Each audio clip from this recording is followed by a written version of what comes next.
Panoorin nyo yung mga diskarte na ginagawa natin para lumaki ang bunga, mabulas ang bunga ng ampalaya natin na tanim. Tulad na lang ito yung ating mga ampalaya. Yan yung bunga. Yan, tulad nito na iba ang variety, napakalaki. Yan. Tapos napakaraming magbigay ng bunga ang ating ampalaya. Hindi naman tayo eksperto, hindi naman tayo agriculturist, pero ginagawa natin yung paraan para maging quality yung ating ampalaya dahil sa pagdating sa market, talagang namimili yung ating mga buyer, yung ating mga middleman, yung ating mga consumer. Yan. Yung ating ampalaya. Napakaraming bunga. Ano nga atin na ginagawa natin na sarili lang nating diskarte para yung bunga ng ating mga tanim tulad dito malalaki at mabulas.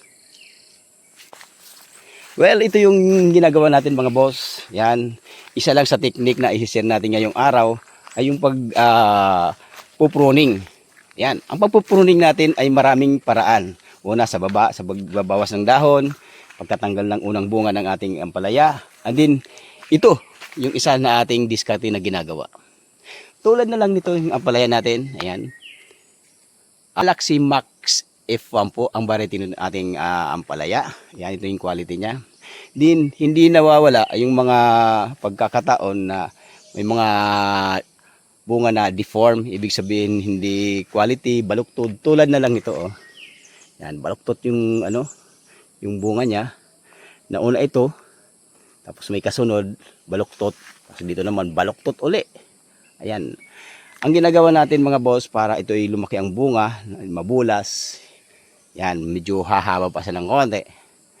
Ang ginagawa natin katulad nito ay di na natin to pinapalaki. Tinatanggalan natin to para ang nutrients na makukuha nito ay mapupunta dito sa isang ampalaya na malaki na.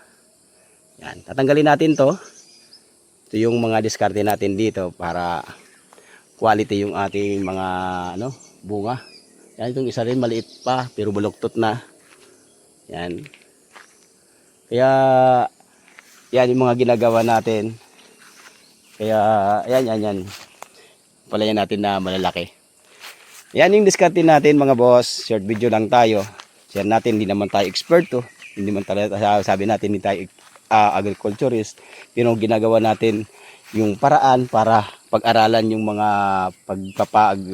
paghahalaman ng ampalaya. Yan. Siyempre, inaalagaan din natin na maging quality. Yan, oh.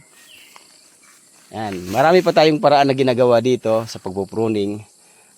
I-vlog natin susunod ng mga Pero yung isa natin vlog ngayon, yun lang. Yung ating diskarte kung paano tayo pa-quality ng ating ampalaya. Yan, hanggang dito lang ang ating vlog. Maraming salamat. Bye-bye.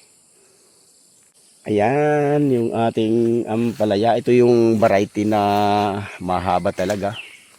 Yan. Yan, sumusunod. Ito.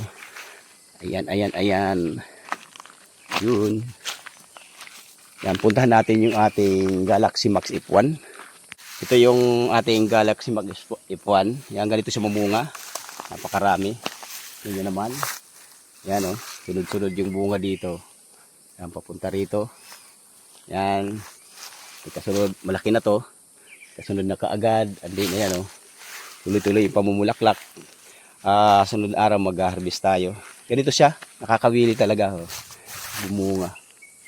Napakarami. Napakarami bumunga. Yan doon. Ayan. Ating ampalaya. Naglalambi-lambitin yung mga bunga. Yan. Inalalayan natin to kasi mainit ang panahon kaya ang standard talaga ng Galaxy Max F1 ito yung bunga.